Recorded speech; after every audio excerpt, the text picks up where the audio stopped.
Your early morning mentality is your every hour mentality. All gas, no brakes. Focus, purpose, power.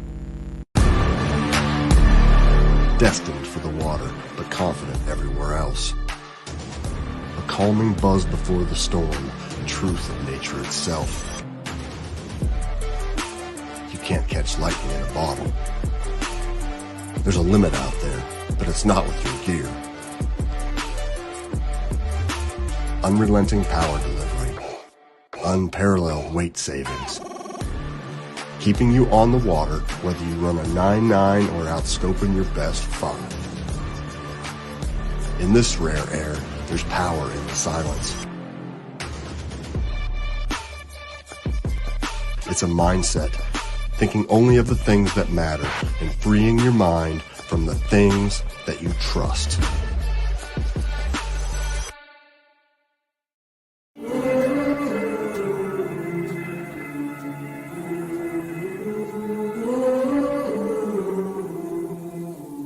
Things you let me see.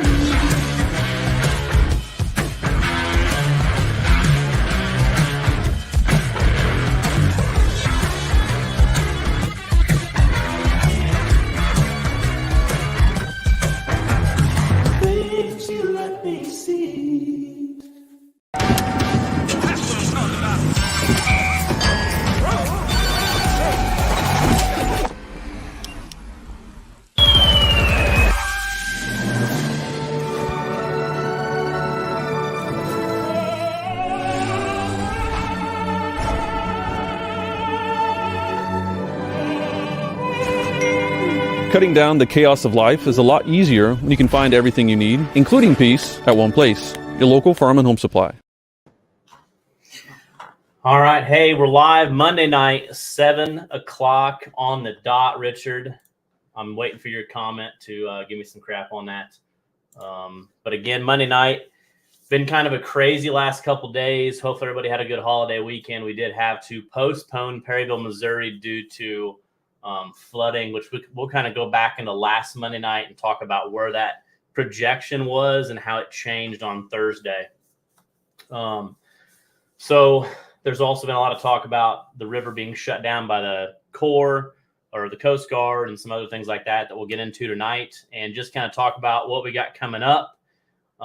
Perryville, can we make that up and when? Like I said, we're still working on that. And then we also have a good buddy, Seth McElhoe, that's going to join us tonight, and let's talk catfishing. So, Seth, how we doing? What's up? And you're outside. I'm in my office. I got the AC cranked up because it is warm today.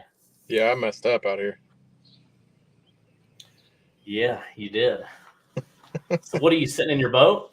Yeah. Nice. Yep. My happy place. Yeah, I know. So talking about that, we canceled Perryville or postponed Perryville. And we've been seeing a lot of talk on the Facebook of, these pools are closed down. The Missouri River's closed down. Myself growing up in Warsaw, Illinois, being on the Mississippi River, sandbagging the house and all that stuff. I've never really seen them close the river down, especially at the levels that they've closed them down. So what have you seen? So you're in pool 19. What have you seen or heard so far on the closures? Yeah. What's crazy is I don't think anybody would know they were closed this time if it wasn't for Facebook. So maybe it's been closed this whole time and just nobody told us. Because that's the only place I'm seeing it. So that's what I'm really frustrated about it because, Papaw that doesn't get on Facebook or doesn't listen to Maritime News, he's going to have no idea it's closed and supposedly they're going to fine us and everything else. So I don't know how they can do that. They can't expect everybody to see it on social media. No, I agree. You know what I mean? And that's the thing. It is flooded, and I feel bad for, people that have cabins and stuff, but I live right on the river too. You can see the river from your house just like I can see it from mine. We're all at risk, but we made that choice when we moved to a house next to the river, I mean, it's not that high. It is high, but it's not that high. It's high, and like I said, I'll pull that up. I'll pull ours up in just a second, but first I want to just kind of pull up the Chester gauge just to kind of show people. Last Monday we talked about, which Richard, I'm still waiting for your comment. So last Monday looked a lot different than this. If everybody remembers, at the start of this gauge in the week was actually lower than that, and it changed drastically on Thursday. Ryan Casey called me early in the morning, kind of showed me what his was doing in St. Louis. And Monday we predicted, I want to say 28.5 for Saturday. And then that changed quickly. 6 a.m. on Saturday. Let's see. 6 a.m. on Saturday. 7 a.m. is 32.14. So you're talking over 4 foot higher just Saturday morning, and that's going to shut ramps down. And then as the day goes by, just look at some of these changes. They're just drastically. You get into 5 p.m. on Saturday, 32.68. Right now, it's holding pretty steady at 33. Yeah. It's going to take a little drop. But then if you look at how long this is going, you're talking Friday, July 12th, we're still in 32 foot and a slow decrease. So be kind of interesting. So that's that pool. Let's pull up. That's still just in the minor stage. It's not even moderate yet, Yes. And then here is the pool. Let's see, this pool 20. So here's the pool that I live in. And just to kind of go over, hey, what's up, John Berglund? I know John was down there. I think he was catching some fish. What's up, Aaron Gerald?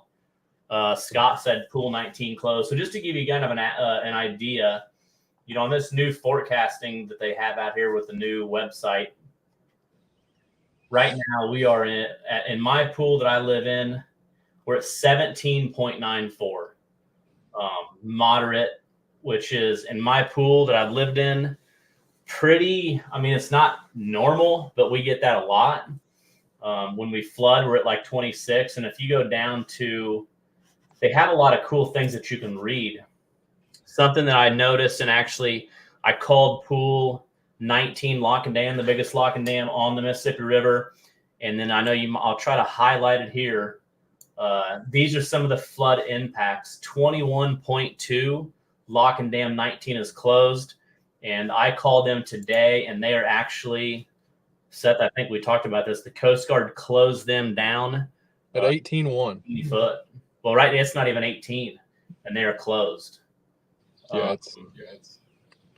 So it's kind of crazy. You get down here, 18.4, 19. Really, none of this stuff is really even happening. So, like I said, we're at 18, and it's got a long ways to go before we start sandbagging.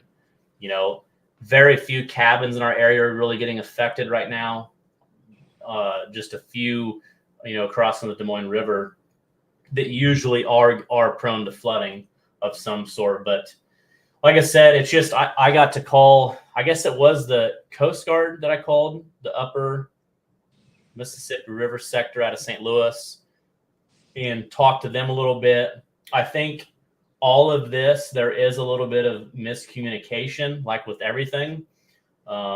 They told me on the phone, which I didn't talk to the right guy, I don't think, but he was saying that when it shows, when you get that action stage, which is 14 foot, they consider that closed. So 14 foot doesn't really stop the pleasure boaters even in my pool at all. Sandbars are still accessible. It gets much below 14 foot, and you got a chance of hitting a wing dike. Yeah. So it's every pool is different. So I'm not sure who is coming up with some of the closures and why. And I understand maybe some, they want everybody to be safe, but it's just kind of shocking because this is, like I said, coming from someone like myself that has lived in this pool and understands what we've gone through. We've actually lost the house at 26 foot back in 2008. But 14 foot shutting river traffic down to me seems a little excessive. But anyway, so I think there's some new guidelines. I think that there's a couple new things coming out, but Interesting. Because I think at one point yesterday or the day before, the entire river shut down. Missouri, Mississippi, from maybe the confluence all the way up to the first pool. What's up, Clyde? Yep. So, and then, if you go to pool 19, what would that be? Let's see. We'll go to Google.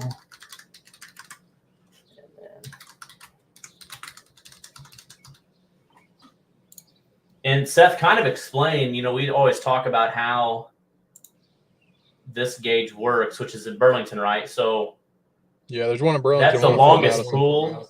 Isn't that the longest? Oh, there's one in Fort Madison? Yeah, there's a gauge in Fort Madison. Yeah. So let's see. That's my pool. So we go upstream. I kind of do like the new system once you kind of learn it. I hate turning the phone, but right. So is that the longest pool on the Mississippi? As far as I know, I think it's like 45 miles. Does that sound right? It's long, yeah. Yeah, it's the widest. I know that, but I'm pretty sure it's the longest too. So is this right? What we're looking at here? Yeah, go up to Burlington. Yeah, so they've almost crested. So 20 foot in Burlington. But what's so weird is obviously Burlington's at more the north side of the pool. I mean, it doesn't fluctuate almost from Sandusky to the dam. Yeah, so you were telling me an employee at the dam said that if it goes up or down a half inch, they start getting fined. I think 19 is the only privately owned pool in the country, as far as I know. Ameren owns that. Everything else is owned by, the government or whatever, the Army Corps of Engineers. Yeah, and I'm not sure how that works. He says you got to talk to my boss to really get into the depth. But I can tell you they're getting fined right now because it is up a couple feet, but not like it doesn't fluctuate like Keokuk does. That's for sure. Because what's weird is, I went to, and I don't know where this is. They said there's a spot on the dam that it can only be within a half inch. So I put in at the yacht club yesterday, which is what would you say? A mile, maybe? Yeah. So a mile above the dam. And I mean, it just doesn't fluctuate. There's a yacht club there that has concrete, the building, the docks, everything. I mean, it's a really nice place. And it's just so weird how it doesn't fluctuate at all. Yeah, it's very strange. So we'll have to do some dam history at some point on this podcast to learn about it. But for sure. And we sound like a bunch of whiners, we're just fishermen or whatever. But the part that frustrates me is there's how many thousands of guys are out making a living on the river, and they can just on a whim snap their fingers and shut it down. I mean, we're not calling them and telling them they can't go to work because they might get in a car accident on the way there. They're taking away people's livelihood just on a whim because they want to. It really frustrates me. Yeah. Sean, I would love to know. I'd put a lot of money that is some false information there. Seth, what do you think about that? Yeah, they don't want it to get up to the temple, that's for sure. And it's weird how that works. I was talking to my dad earlier about you've got such a long pool, and how does it not fluctuate on the top of the dam, but it fluctuates up towards Burlington? Obviously, just that flow of water is so different. You know what I mean? Yeah, it's unbelievable. Fort Madison will flood, but Montrose, Nauvoo don't really, right? Montrose is up probably 1.5 feet, maybe, from where it was this spring. Our dike around the little, if you want to call it a marina or whatever, is underwater right now, which I've never seen before. I know it's happened, but so it's come up maybe 1.5 feet there. But like you said, you go down river another 2.5, 3 miles, and it hasn't moved at all. So it's like that's where the swell is. So yeah, he said the houses down in the low level I was told about a few weeks ago, they're just hearsay, but if someone else knows more, I'd like to know. Yeah, I know from what it's actually the way that the river works that really Nauvoo, if technically, if you think about it, if Nauvoo flooded and Montrose flooded, the water would be flowing over the top of the dam. I mean, you know what I'm saying? Yeah. And Which Burlington goes up, 15 feet the further up you go of that pool. Yeah. And good God, can you imagine if Keokuk Dam blew out like that one in Minnesota did? The whole country would be underwater. That'd be really, really bad. Yeah. So, yeah, that's a little bit of information. We'll see how the next few weeks goes. What's up? Mr. Schmitz is on. Cindy White, Missouri River in Missouri was reopened today.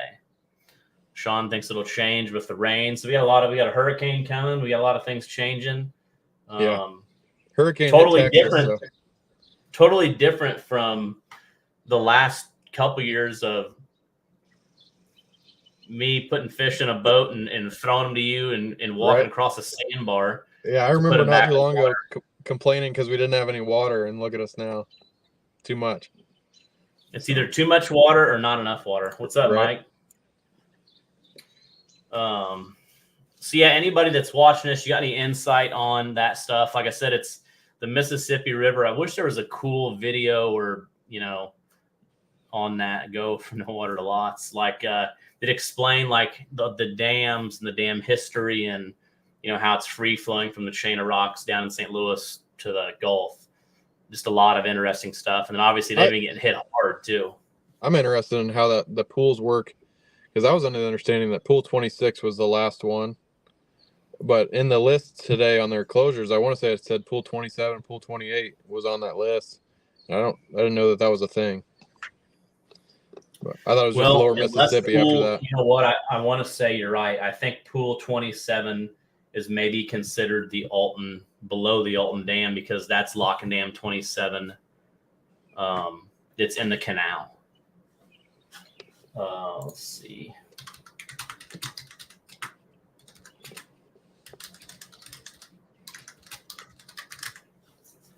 Yeah, Lock and Dam 27. That's the one in Granite City. Gotcha. And that's a small one. So pool length, 27 miles, 13,000 acres. Oh, it's raining right now. Pretty good.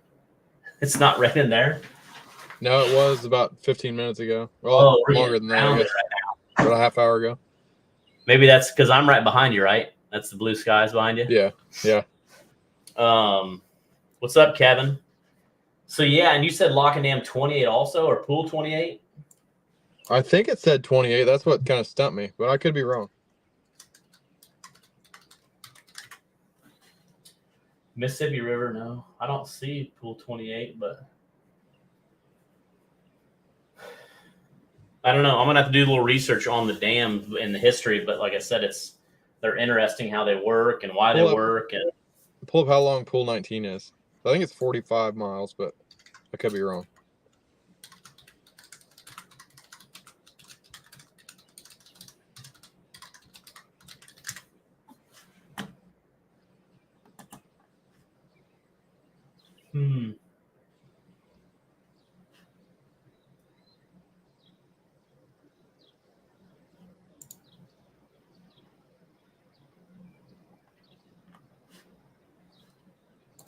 Yeah, we are getting hammered right now. Crap.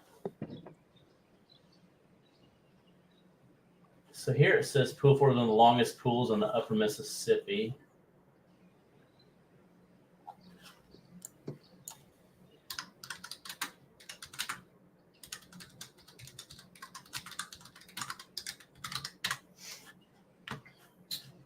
.3 miles. Pool 19 of the upper Mississippi River extends from Lock and Dam 19 to 18 in Gladstone. Contains 30,000 acres of aquatic habitat. The upper, roughly half of Pool 19, contains islands, side channels, and backwaters, while the lower half is a broad expanse of open water. Very unique, and they call it Cooper. Lake Cooper. Which I don't know where that comes from, but I'm sure somebody on here does. But two things is if it's windy, it gets extremely rough. The roughest Mississippi part I've ever seen. And then number two, there's very rarely ever current. I mean, unless like now.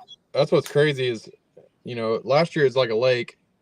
I could drag boards at 0.7 mile an hour with my trolling motor on 2.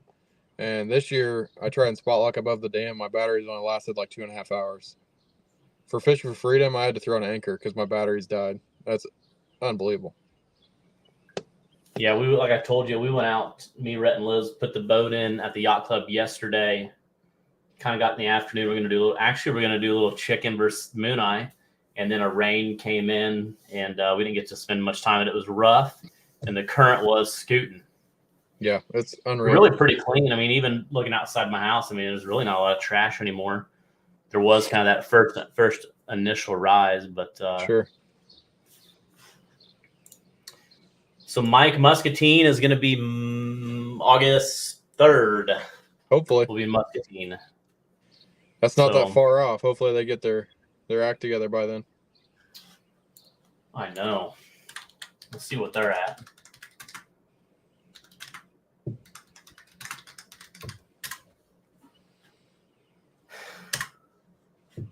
So latest stage is 20 foot.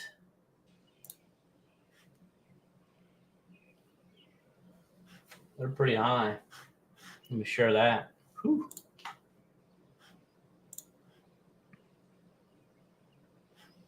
That's the crazy thing is it doesn't really look like the bottom's falling out of any of it. If you look at crests and then it just kind of stays.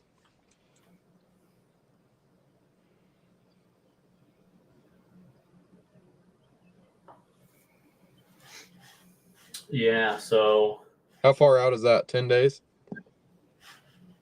Yeah, it goes to July 15th at 7 a.m. and it's going to be 20.8.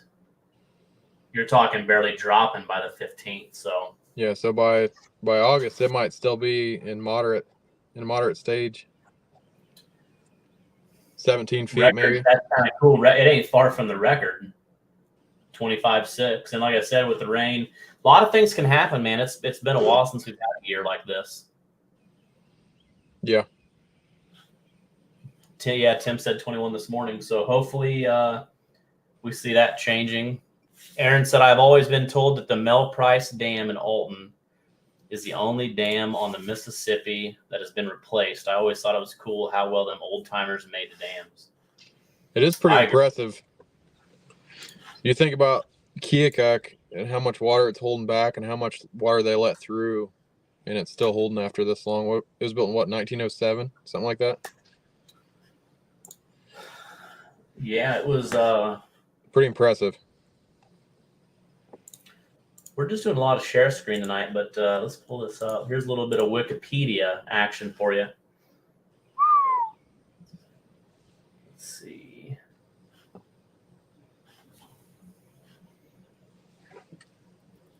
Construction began in 1910, opened in 1913. So that's been a little bit. Yeah, that's really impressive, bro. That's a cool picture of the upside.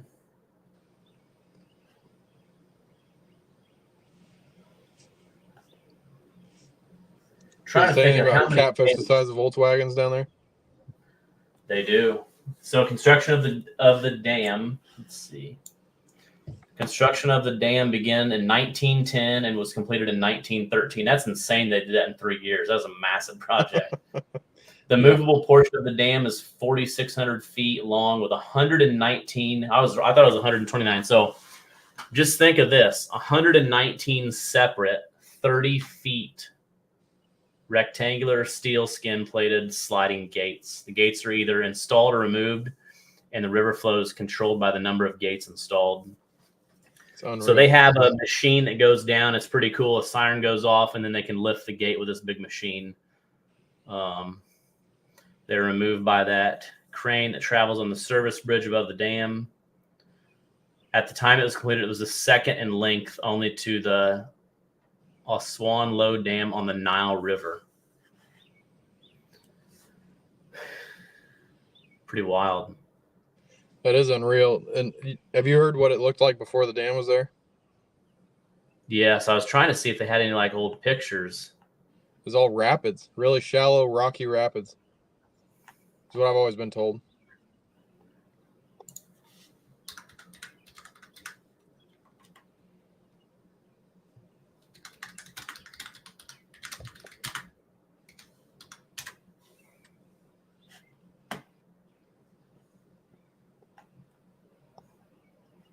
That's the canal.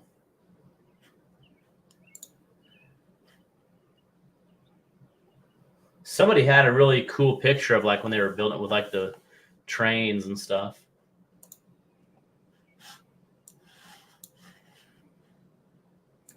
Yeah, we'll have to kind of talk about that some night, get in a little detail with that. For sure. So Tom said they only have 52 open. So in 2019, I think I went up there and they had almost every one of them open, and it was insane. It's insane right now how much current's flying through there. Yeah, and it looks really gnarly. You know, when the water's low, all the white water and those huge waves. Now they're probably letting more water through, but it doesn't look that bad up there because the water's high, you know. But Greg said all the dams work till they don't. Yeah. Yeah, Tim said all the ramps are closed up in the Muscatine pool. Mike said water's supposed to start dropping Thursday, according to Channel 6. Oh, Nebraska's late. Here late this time. Alton Pool dropping fastest tomorrow.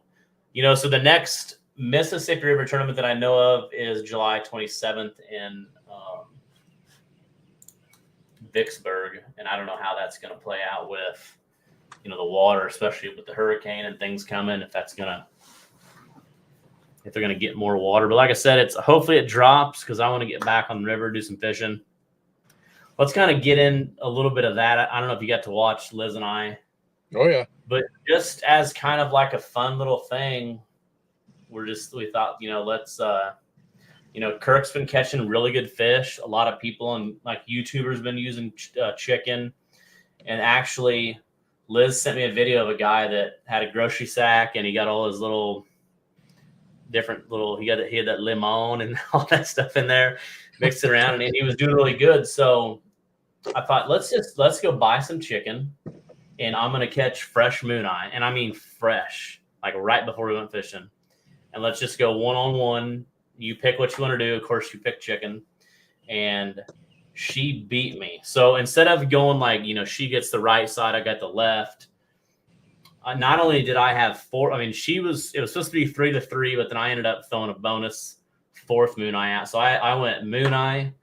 So from left to right, I went moon eye, chicken, moon eye, chicken, moon eye, chicken. So she had 3, I had 4, and she beat me 5-2. What's your thoughts on that? What would you have thought not knowing the results? Honestly, I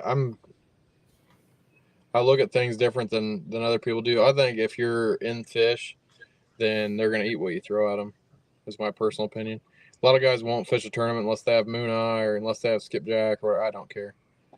If I catch 10 moon eye and you have 30 shad and you want to trade straight up before a tournament, I'll take them in a heartbeat.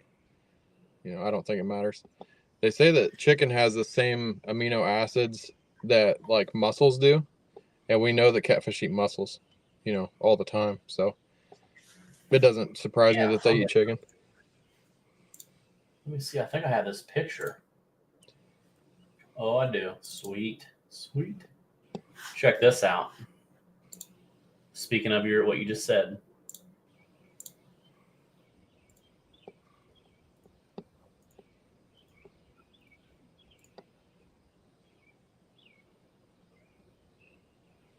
Yep. That's a belly full there, right? Yeah, it is. My live wells looked like that after fishing on Wheeler. So I mean, like I said, if you take that and just like what you said, I mean, that is a lot, but it does make sense. I mean, amino acids is in everything. You know, like the brains that they, you know, like for stink bait, that's a big thing, amino acids. Yeah. So again, you always make fun of chicken. It's just, I don't know, it's not fresh bait. I don't know. How often is it people give them such a hard time? A cut moon eye. You know what I mean? Yeah. I don't know why people give them such a hard time. Like, if they really think it's that big of a joke, then don't use it. But, you know, if somebody wants to use it and they're catching 90-pound fish, then they're catching them, you know? Yeah. I think people still think it's a joke. Oh, you can literally watch my live. It's far from a joke, and I'm going to do it again and again. I'm going to really beat it up and see. 100%. I believe in it wholeheartedly, but I think people listen to them talk and stuff. I think they're still thinking it's a joke, and it's not. I mean, it works. What do you think? Does it matter between bait if you're in a reservoir or river? Like I said, my opinion doesn't matter, but I don't think so. I've caught fish on drum, big chunks of Asian carp, mooneye, skipjack, shad. I think if it's fresh and you're in active fish, you're gonna catch them.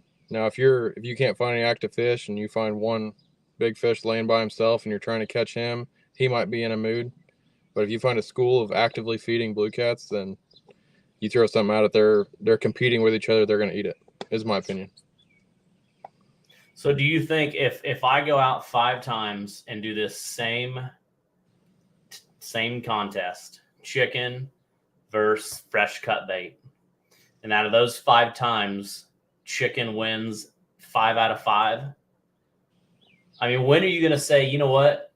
I don't need to go catch bait. I don't need to go spend a whole day throwing my cast net, making a mess, driving here, there. I'm just going to go into Hy-Vee and buy chicken. I'd do it right now. When do we get to that? I'll do it right now. It doesn't bother me. I've done it before. I'm still blown away like how it did, and like I said, I want to try it on Channel Cat and see also. But I went out to be honest, I missed a fish or two on purpose of hers. Yeah. Like I could have reeled down, but I didn't. Right. So it could have been worse than 5-2. I don't know. I just think people get in their heads too much. Like there's a guy on our pool he's really, really, really good. But if you ask him, he'll say that he would rather not go out than not have mooneye. And I went up to that dam in the morning before you guys did, and I had probably 30 great big, like 16-inch fresh mooneye, great, perfect bait, shad, skipjack that I caught that morning, drum, and an Asian carp. And I gave him a buffet. I didn't catch a fish on mooneye up there, not one. So I don't know. I don't think that they're like. I don't think that you're going to get a fish that swims by a piece of, fresh shad and is like, no, that's nasty. That's shad. I want mooneye today. I don't believe that. But maybe they do. I don't know. Yeah. I don't know. Like I said, I'm going to keep trying it. Hopefully this week I can get out and do another live one-on-one for a few hours. We had a blast. We had some audio issues, but other than that, it went pretty well. I think it was kind of fun. So hopefully we're going to dive back into that maybe this week if we can get out. I think something we need to do is try out that dark water premium bait stuff.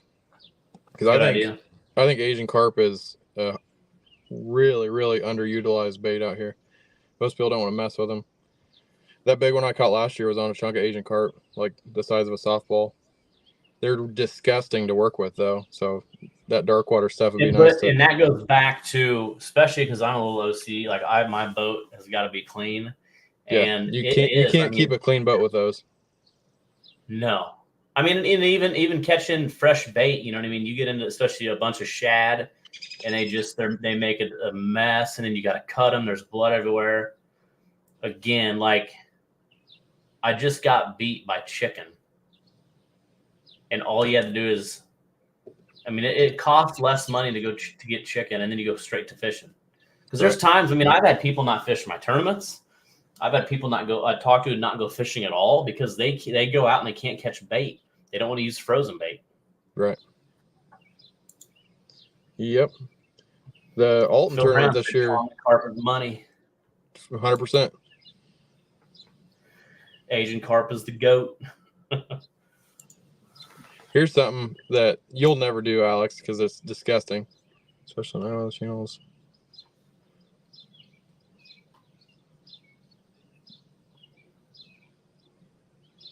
Yeah, I don't know.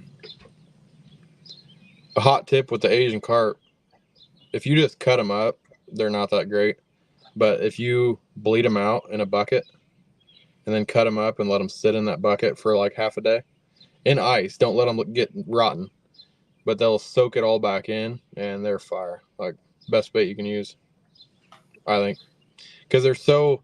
It's not that they catch more fish, but they're so tough. I mean, they'll stay on your hook for hours if you want them to.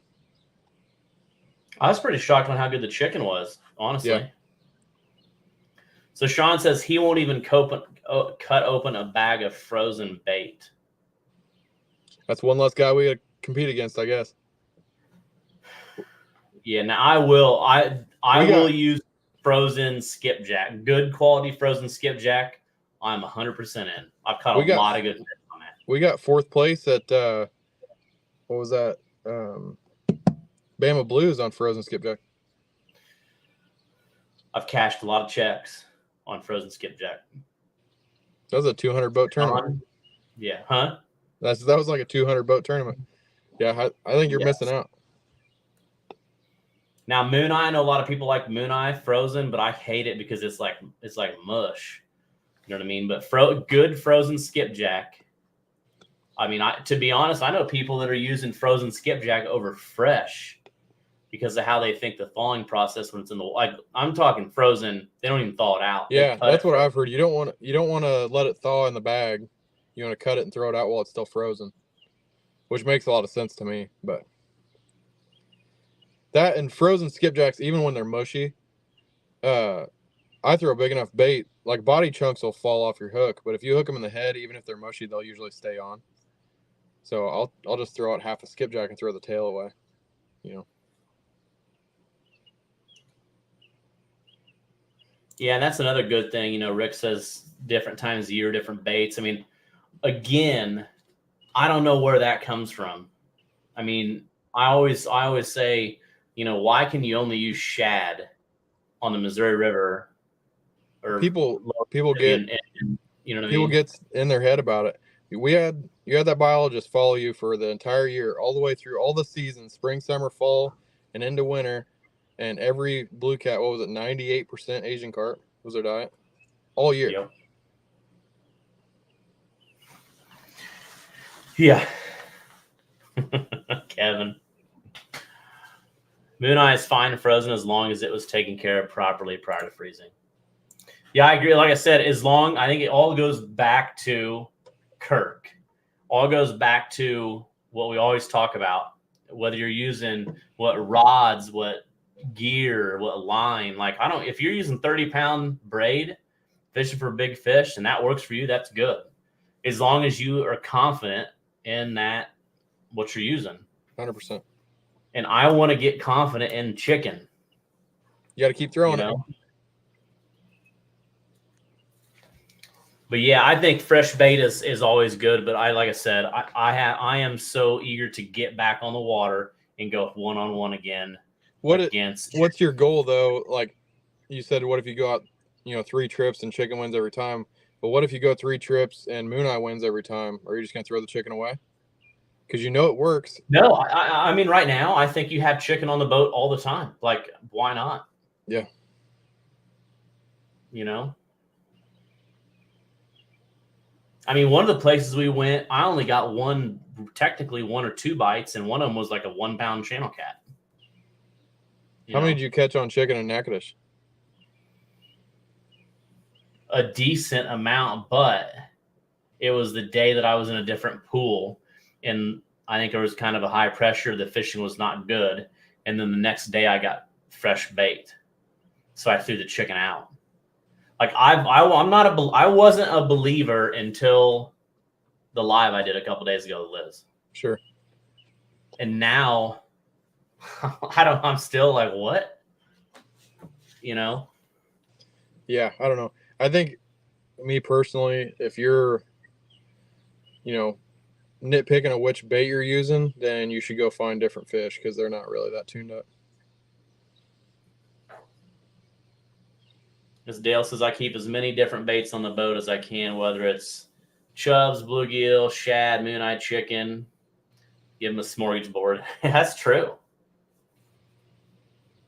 And just like Kristen said, the chicken you don't use, you can eat lunch. You can cook. That's right.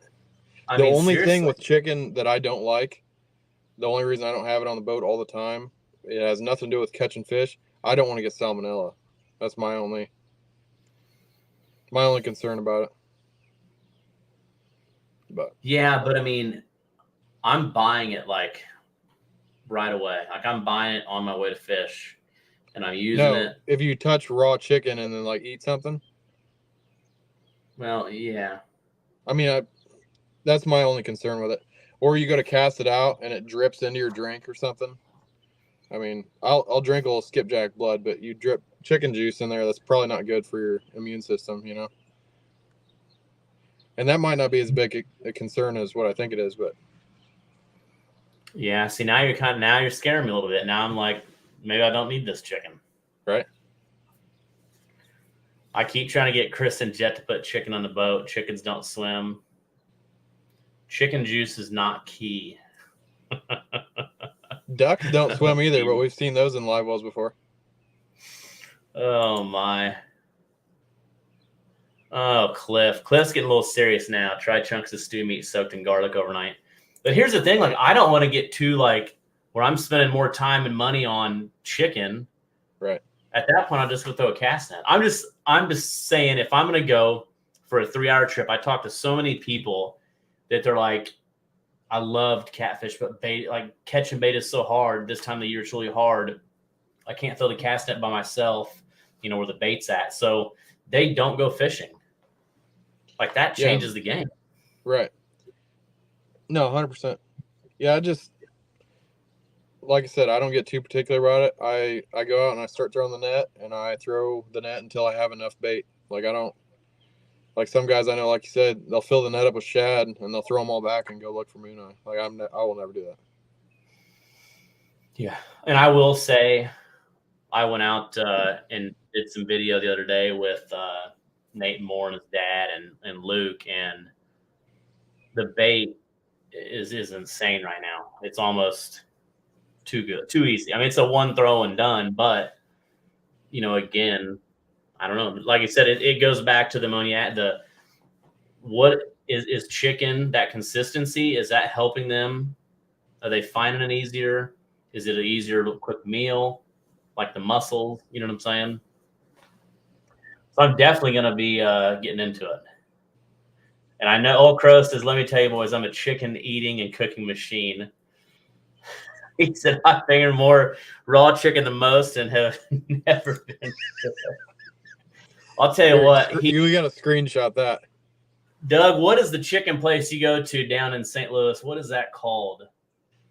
Oh, crap. They got some really good chicken. Screenshot this. Bergman said wild duck and goose breasts work good. You know, I got a buddy of mine that lives in town that he goes down to Tennessee on a guided trip every year with some guy that throws jugs and stuff. And he said all that guy uses is deer meat, like cut up deer meat, and they catch 40s and 50s on jugs and stuff. That's another thing.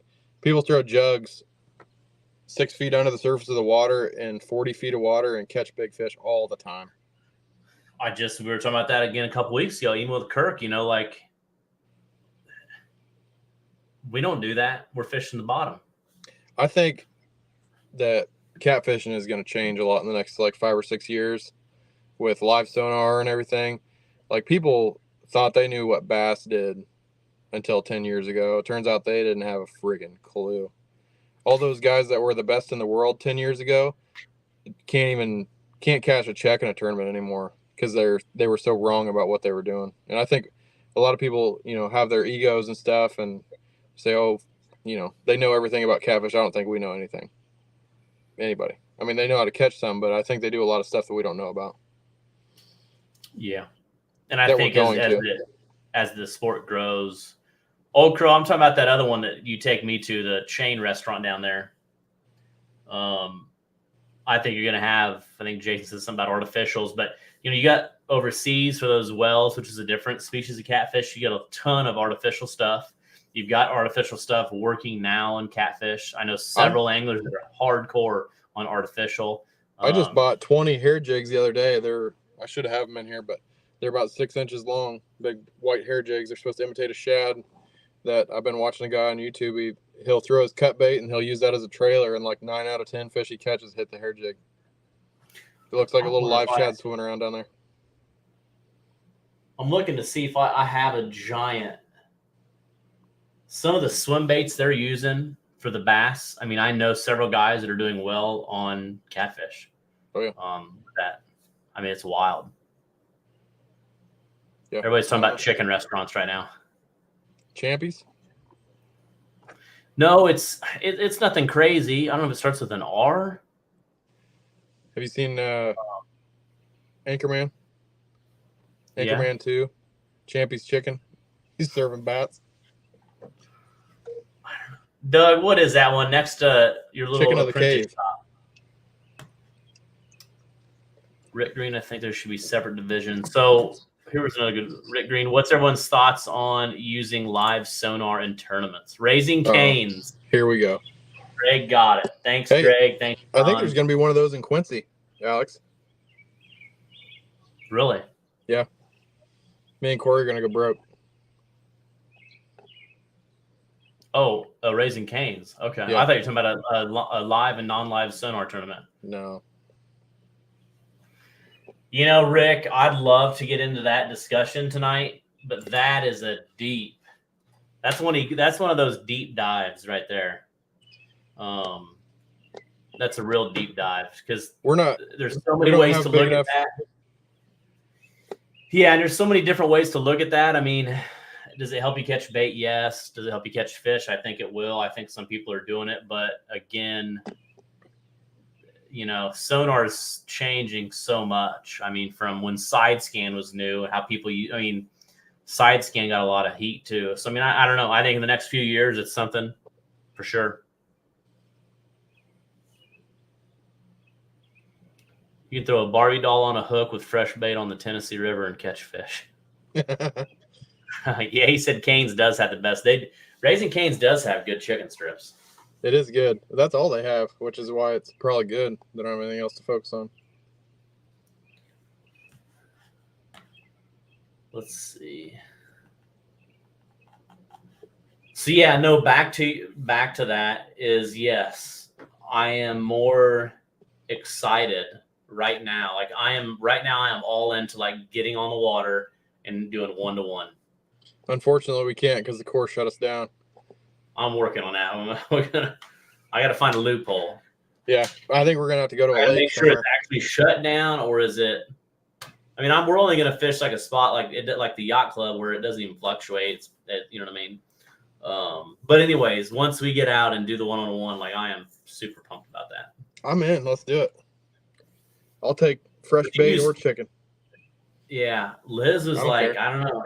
She must have knew something. Like she must have had that feeling like chicken's gonna kick your butt. And like I said, it was 5-2. Granted, I probably lost her 2 fish. Like I don't know. There's a couple times if you watched and like her rod's kind of going down, and I'm kind of like watching it and asking her like, should I reel down? Do you want me to reel down yet? And I should have reeled down, but. I just really wish that you would have caught like a 55 on chicken because that would have quieted all the haters.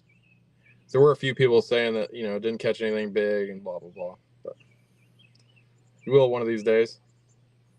Like I said, I think people still think Kirk is joking, and he's not. Oh, he's definitely not. I've seen the chicken. 100%. But people don't believe it. But yeah.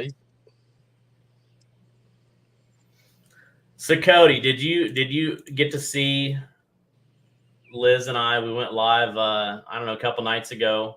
I went out and caught.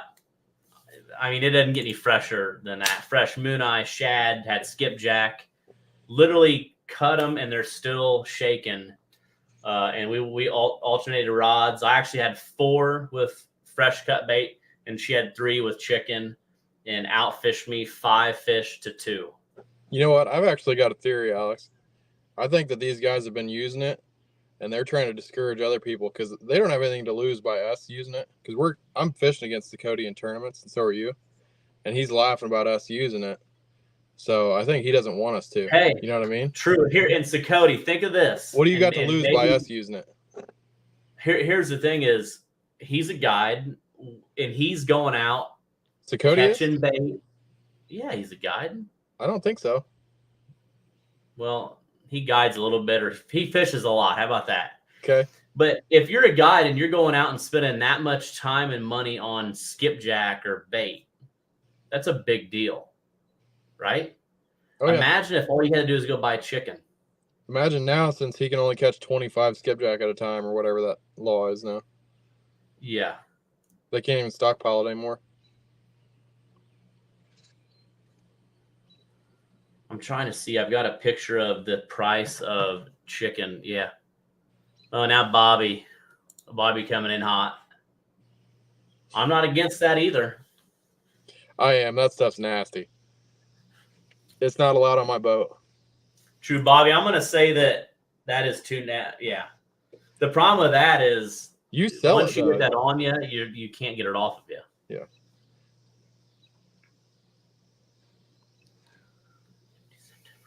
Oh, so 50. So Sakoti and Cindy, is that right? In Alabama, that's possession, or is that per day? Do you know, Seth? I don't know. I thought it was like 25 per day or something like that. Maybe 50 in possession.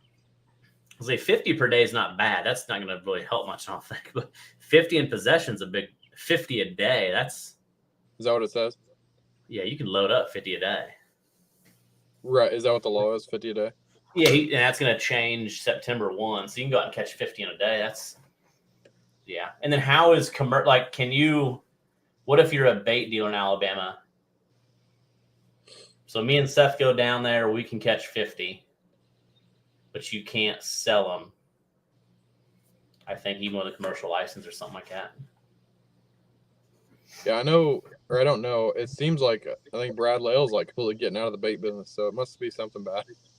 Yeah. He's selling all his deep freezes and everything.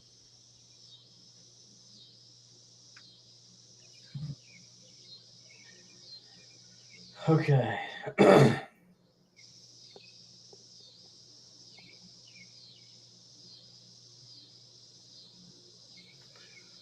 No selling off Tennessee River. No sales at all from the Tennessee River. So it looks like October 1st or September 1st, you only catch 50 a day and you can't sell it all.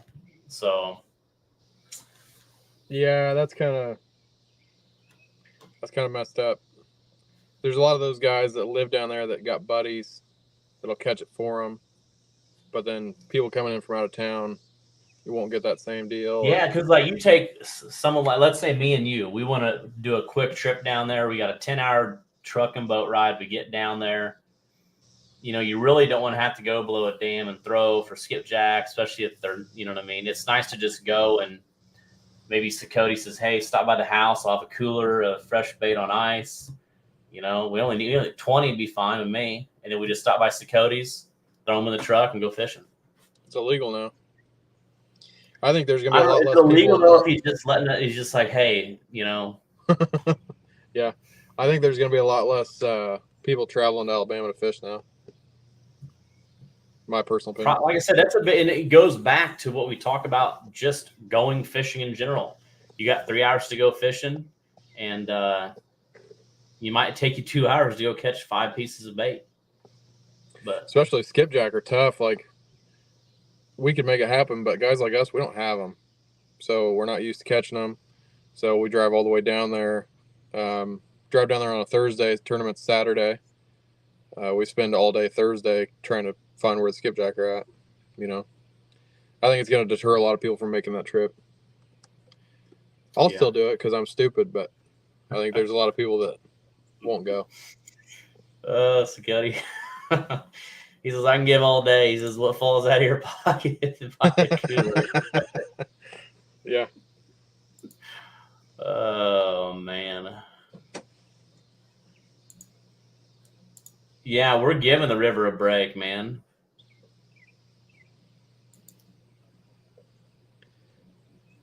Yeah, true. No sale involved. So yeah, that'll be interesting how that kind of plays in the future. But again, the conversation that started, it was just simply as going to catch. Jason Hamilton sent me a picture of. I don't know why it's not loading.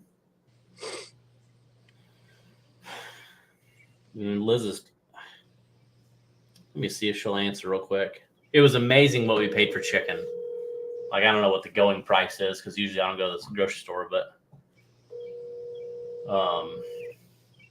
Yes. we just want to know what do we pay for the chicken the other day? It was $1.29 a pound, and it was $3.08 for the package.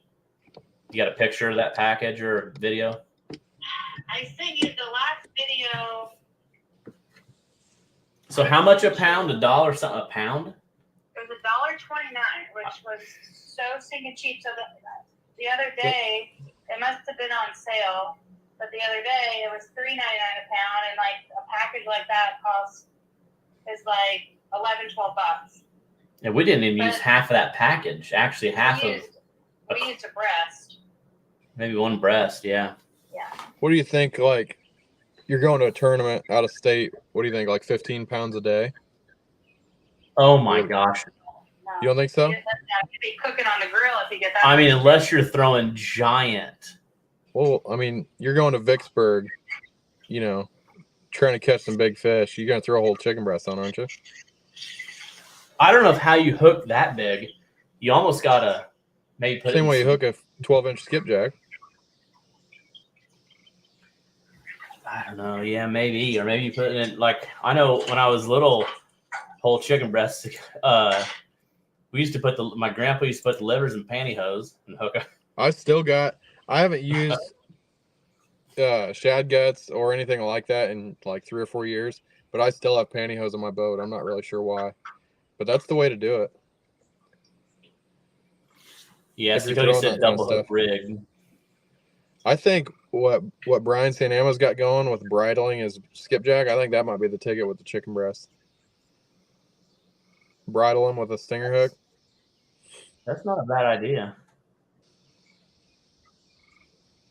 Ask the guy that caught multiple trophy cats with chicken. I don't know who that is. I mean, if you're talking about Kirk, he's telling us a lot, but he's not telling us a lot. I mean, he fished with you. You saw him do it. I know, but he always is kind of like smiling, like, I don't know, just laughing, like Right. like he's still got something up his sleeve. Like, I don't know if it's that lemon or. Oh my! I think we should Liz, try and. Thank you. Yeah, I'm cooking my leftover chicken for dinner. It'll be done shortly. So how cool is that? Chicken that she beat me on, she's cooking for dinner. There you go. Making me eat the rest of it. That's terrible. All right, I'll see you down in a minute. I think That's kind of low that she says that. That is messed up. I think we should try to dehydrate somewhere in this testing. They'll stay on the hook better and probably rehydrate in the river. That's not a bad idea. Turn this into a full-time job here. I've used cotton string to wrap up gut pockets to hold it all together. That's not a bad idea. That sucks. I don't know. Nooner, That's Sean. Now hold on. He doesn't listen. He'll do that, but he won't even cut open a frozen bait. Here we go. Come on, Sean. Sean, we gotta sit down and have a little talk, okay? What are you doing? Nooner said chicken made for frying. Oh my. Nooner, I got my main plan this year is to beat that MRM, and I might just do it on chicken. I don't know. Nooner's got quite the track record. He might would it be a 4-peat? He's won it 3 times now, right? He wants 3. Not gonna happen this year. Didn't you win a boat there last year? Yeah. We got 4th. She had a lot. Like, we got 4th and had 116 pounds, I think. And then he had like 100. I don't know what he had. It was kind of stupid. Really, it was a lot of weight. I'm just gonna have to start fishing with you. I think you're always winning something. I'll be rolling into Friday night meetings with a cooler full of frozen chicken breast for sale. Heck yeah. 151.5. He said he just had to throw that out there. Hey, we got 4. That's close, dude. One of them was a flathead, wasn't it? Didn't he have a big flathead? He had 2 giant blues, man. I mean, he had a heck of a day. I think it's personal best. Yeah, that was crazy. They caught some flatheads in New Madrid. So here's what is your thoughts like 3 to 5 years from now when it comes to bait? Do you think we're going to start seeing people? Maybe I'm overthinking this. I'm almost thinking there's going to be like people are going to have their own concoction of flavor that you can put in your chicken. I think in 3 to 5 years, people are going to be standing on the bow of their boat, and it's going to be all this stuff. That's my opinion.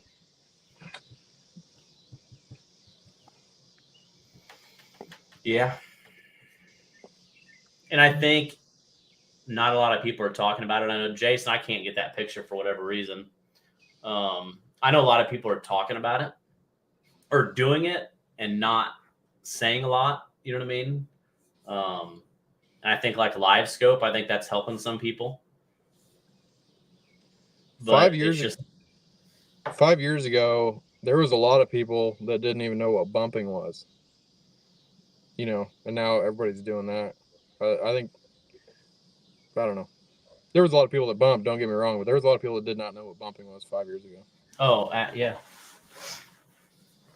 But I think it's going to change a lot. So do you think chicken, what about like with channel catfish? Like, you know, you always hear wintertime, it's got to be shad guts or don't even waste your time. False. You think chicken? So what do you think? What do you use? You just use shad sides? I mean, cut shad? Cut shad. Cut shiners, carp, like anything.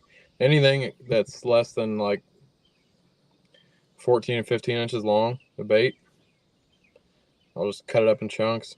I treat them exactly like I'm blue catfishing. I just downsize my bait. And I'll get a shad, you know, one of those freak shows we have that are 17 inches long, and I'll just cut them into chunks small enough that a channel cat can get them in its mouth, you know.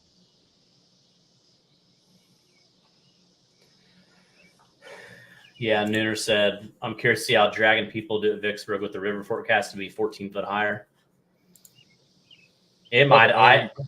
I think it'll be higher than that, honestly. You won't be able to. I mean, it's just, well, maybe. I don't know. I've never been to Vicksburg. But if it's anything like up here, you won't be able to drag. No, and you know what? When we did our live, me against Liz, we had a lot of line trash.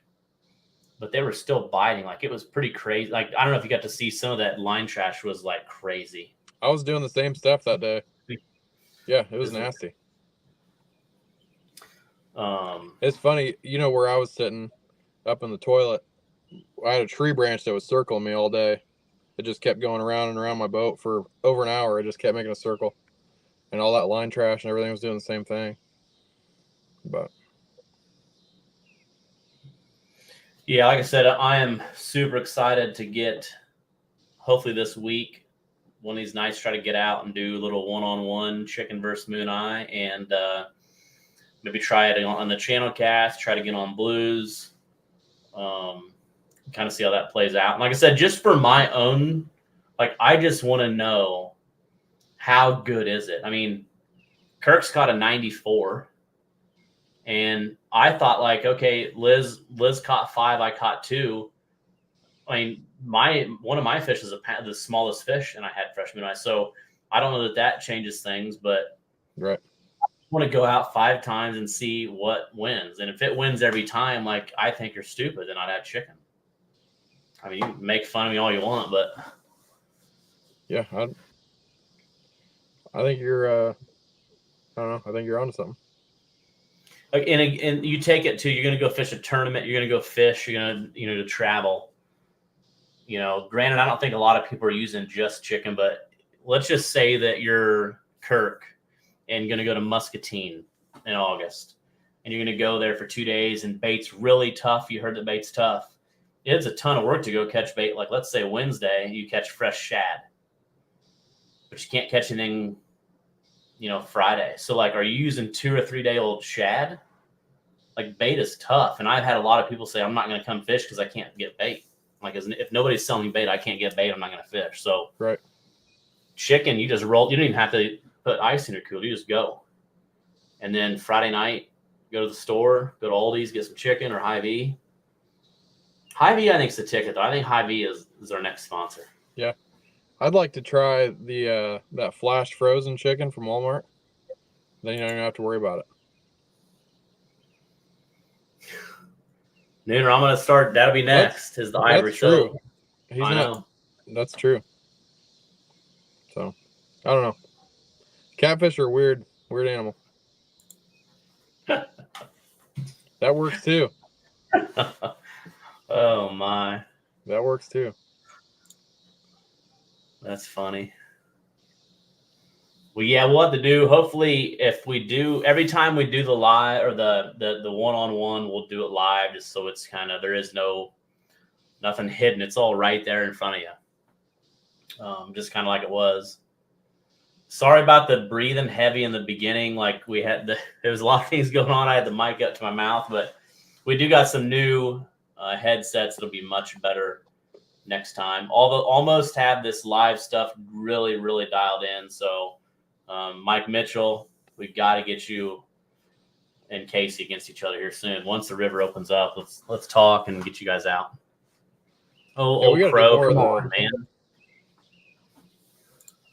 We got to do more of the lives during tournaments and stuff too. And yes. We talked about it this spring. I want to do a 1v1 somewhere on this pool against somebody local too. This spring, I think it'd be a lot of fun. We had so much fun this spring.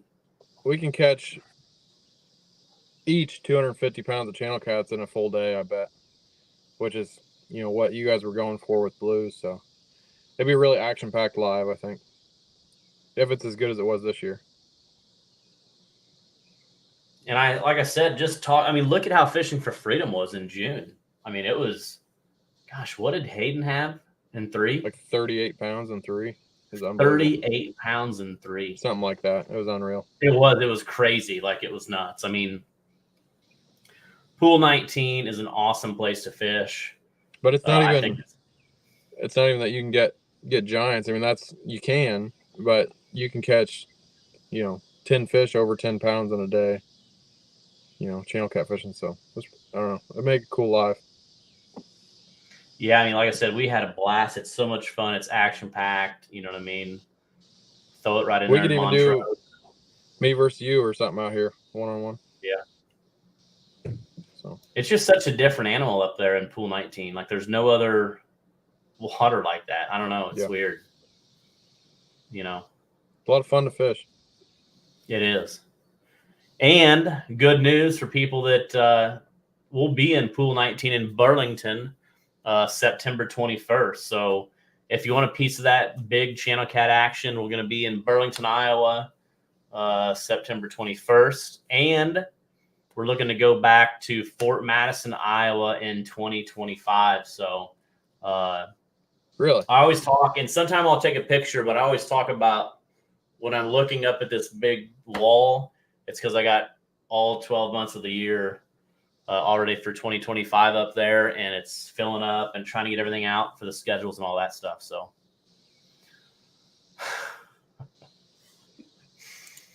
what's up, Cole?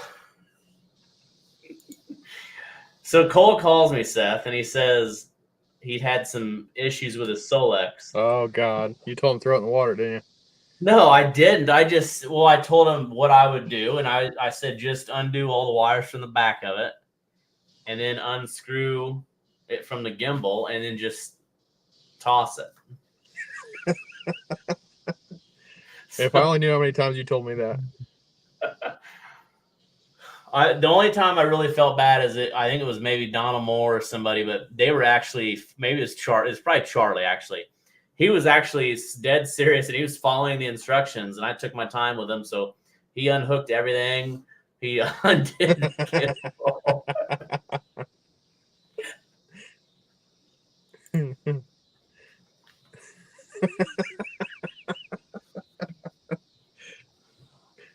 Cole, he's done the exact same thing to me, bud, so don't feel too bad. So anybody watching, if you ever call me about your sonar, and I start with, go ahead and start unplugging all the wires front and back. Just hang up. Oh my goodness. Oh man.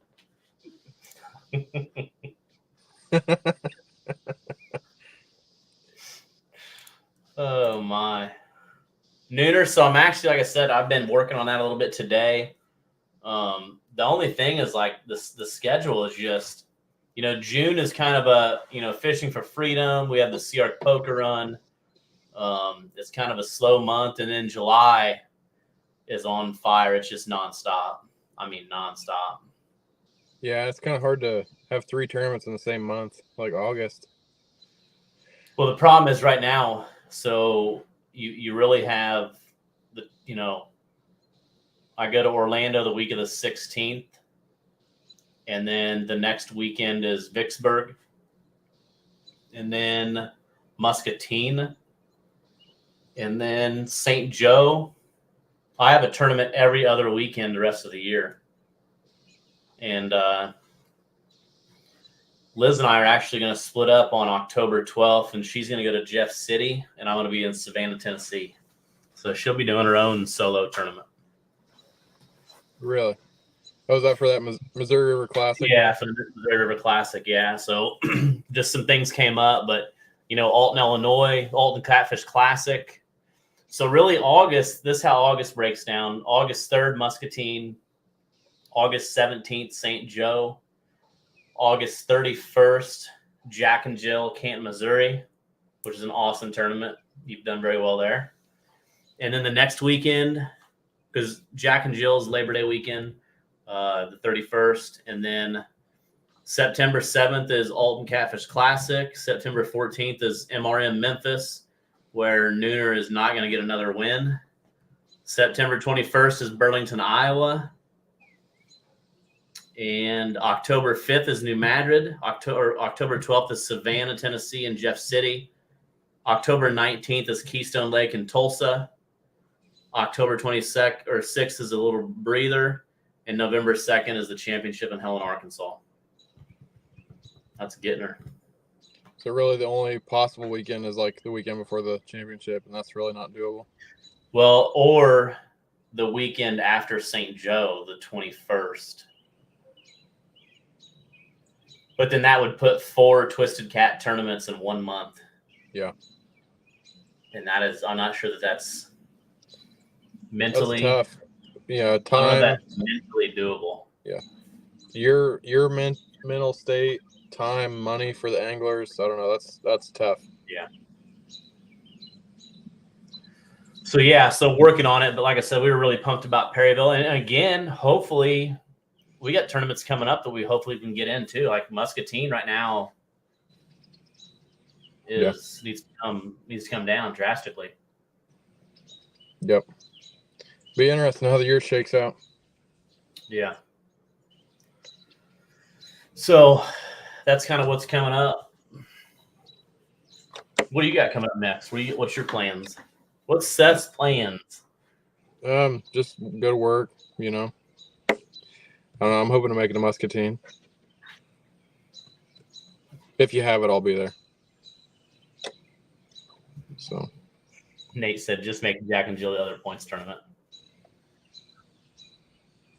Could do that.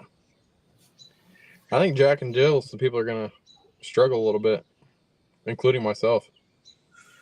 I don't know. This high water, I'm pretty sure the last time we had a high water like this, we had a crazy weigh-in. Really? Which we had low water last year. We had a decent weigh-in then too. Yeah, everybody was dragging last year. I mean, they were anchored.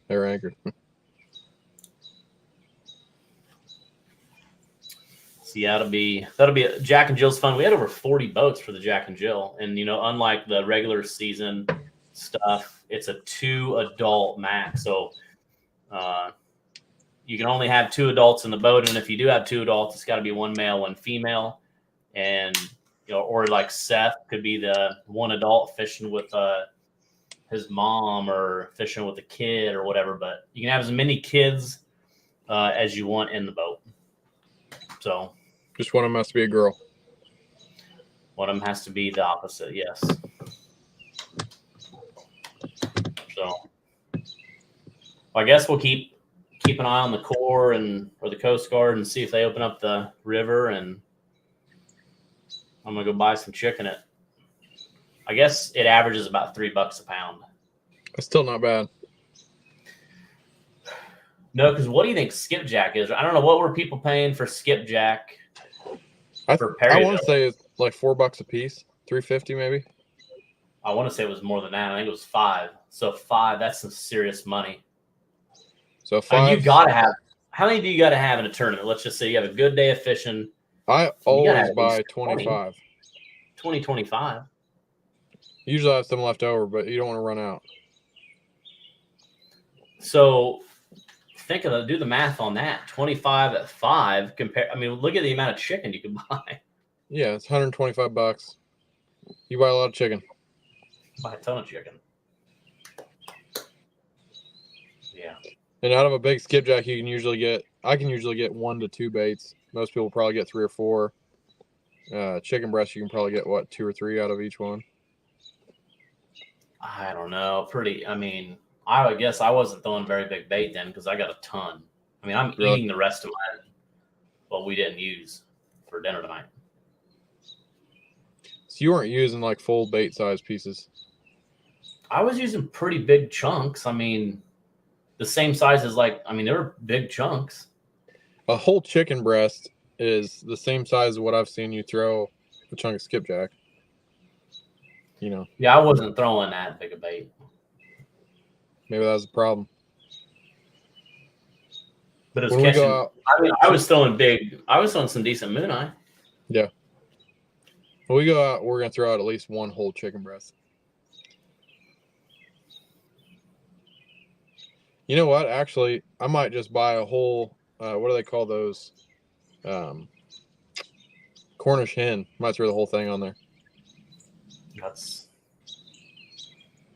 not a bad idea. That's what JT said. The worst thing about Perryville being canceled was I threw 20 skips in the dumpster Oh, because he won't even refreeze them. don't say that, JT. People start coming at you about wasting bait.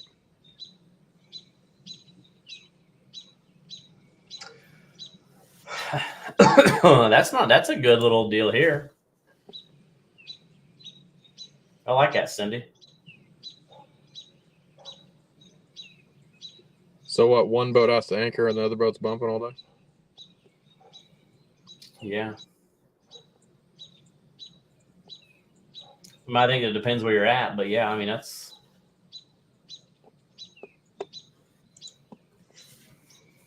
be interesting. Well, I'll anchor at the dam with chicken, and you can bump wherever you want with moon eye, and we'll see who catches more fish. No, I might have to start using chicken. JT never left his driveway. Cindy, that's a good one. We'll have to try that. Like I said, we're going to really get into some of this stuff. I think it's kind of fun. And it answers a lot of our questions on bait, you know what I mean? Especially with things not, going, especially with the laws and stuff like that have changed too. I'm going to go against Alex head-to-head this year. We should make it happen. Winner gets bragging rights. We still got to do a $20 signed bill. Who's that? Cole. Loser has to wear a dress. Cole, that's not going to be. You're going to have trouble with no sonar first off because you threw it in the river. So Cole. I think Cole just wants to wear a dress. Sounds like. Yeah, I think he knows he's going to wear a dress too. You might just have to address your issues yourself, bud. What is this? Aaron's getting a little crazy on us here.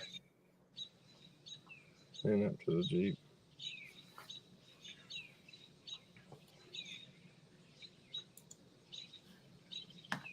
I said I was going to throw a Cornish hen down there. I don't know if that's what he's talking about. He's wanting to know if you're going to hook it up to a Jeep. I don't know. Explain that one, Aaron. Oh, that's what he's saying. Yeah, I remember when I was a kid, People Hold telling on, me Seth. I can rock either. There you go. All right, when you were a kid, People telling me not to go to the dam because of how dangerous it was, and it is dangerous. But I remember people telling me that it was 100 feet deep, and there was fish the size of Volkswagens. It's 6 feet deep at the deepest spot. Like, people are so full of crap. I mean, really, where I was fishing live is almost, you can't even go there in summer pool. In a normal pool, like, you'll break your trolling motor shaft off trying to drive around in there. Yeah. Just goes to show you, don't listen to what everybody's got to say. Yeah, you can't. You got, especially if it's the dock talk. I mean, the dock talk is dangerous. You know what I mean? One thing though, if you don't know Keokuk, like, don't go up there. Like, if you've never been there, like what Breyer did a couple years ago, I'm sure people do that a lot, where they don't know, they just drive right across the rock at 60 miles an hour. Keokuk Dam is extremely, extremely dangerous if you don't know where you're going. Because it's so shallow.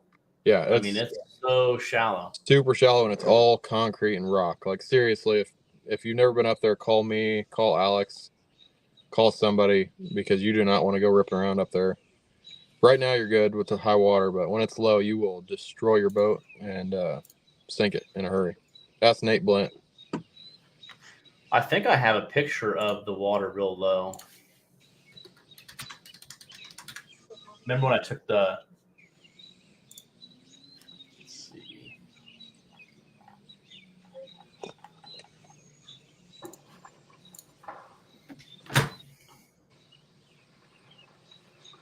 Remember what? I don't know what the level was, but I flew the drone. Remember that? Yeah, you're not going to show those pictures, are you? I'm just going to show a little teaser. People got them quick hands, that screenshot, bud. That's vital information.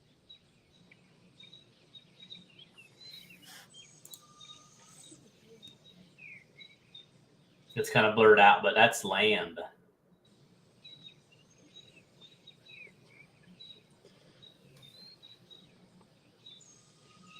Oh, it cleared up. Gone. See ya. So, I mean, it's shallow there. Been told about the fish that pulled in a Jeep with a whole chicken for bait on a homemade hook. All the old timers told that story around here. I've never heard that before, but I'm sure it happened. I like when you talk to the guys at the gas station that caught a 75, and you ask them how long, or they'll tell you it took like an hour and a half to fight it and stuff. That's always my favorite. Yeah, the best story I have, honestly, is I was fishing a Helena tournament. Me, Donald, and Charlie. And Charlotte, we stopped at this gas station in Rosedale. Early morning. We were on some fish. Did pretty well that tournament. And the day before, after we were doing some pre-fishing, you know, we're going back down to kind of check on fish and stuff. And Charlie went to the gas station, and he came out, and he had talked to a guy that he'd seen the boat. He knew we were catfishing. That guy's uncle, I don't know how long it was, but he caught an uncle. It's always an uncle. That guy, he said, my uncle caught a 90 off that sandbar up at Taylor's Bend or whatever. Let me guess. Charlie said, we got to go fish that sandbar today. And Charlie was on his phone trying to find out what Taylor's Bend is. And I said, if I had $1 for every time I heard somebody go after one of them fish stories, you know, you just can't go. Someone's uncle caught a 90 over there on Taylor's Bend off the sandbar. Yeah. The water could have been 20 foot higher, 20 foot lower. Could have been December. I mean, nobody knows anything, but it could have been a 9-pounder, not a 90. Yeah. Oh, Charlie, I remember leaving you talking. Yeah, I'd never even seen the guy. That's just what you told me. So, but anyways, yeah. So it's 8:30. We always go for long podcasts when we get on there. Well, let's keep in touch this week and see if we can get out and do some one-on-one stuff. thanks for jumping on. It's been a while since you've been on. Yeah. You know, Yep, it looks I like got it retired. must be getting sunny. Yeah, I got the sun out now. And then It's maybe we can beautiful do here. a Monday night live.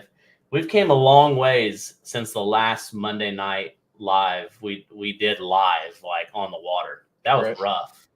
I think we had an iPad. It was falling over. It was we had no audio. Yeah. Did we do the one with Colton first, or was that we fished one below the dam too? No, that was the year before Colton. We did that and it was terrible. We did it on an iPad. Remember that? Yeah, I think so. Yeah, it just wasn't good.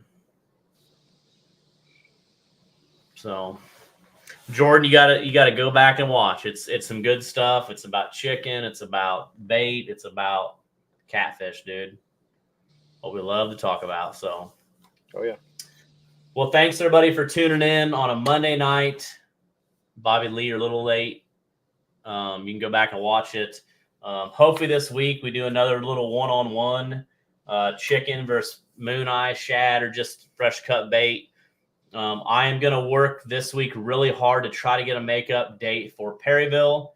If you want your refund now, just let me know and I'll get a refund going. And Cole, where are you learning my love you buy at? Other than that, like I said, our next event will be Muscatine, Iowa, August 3rd. And we're going to work on like getting that event made up, but really excited about the rest of the year. Hopefully the water goes down and cooperates. We have a ton of events, Twisted Cat events, and then we'll be at the Alton Classic. We got the Jack and Jill, and then already getting stuff ready for 2025. But November 2nd is going to be here before we know it. Helena, Arkansas, Twisted Cat Outdoors Championship, points race, and it's becoming tight. So like I said, our next two events, we're going to go to the Upper Mississippi and Muscatine with some big flatheads, big channel cats. Then we're going to St. Joe for big blues. Then we're going to Canton, non-points, but still an awesome event to be a part of. And then Burlington for channel cats and flatheads. And then New Madrid, Savannah, and Keystone. So you're going to see anglers have a chance to even start now and get in this trail and get invited to the championship. So it's not over. It's just getting started. It's July 8th, and we'll hope to make Perryville up. But again, everybody, thanks for watching. Seth, thanks for being on. And hopefully we do something this week, one-on-one. Looking forward to it.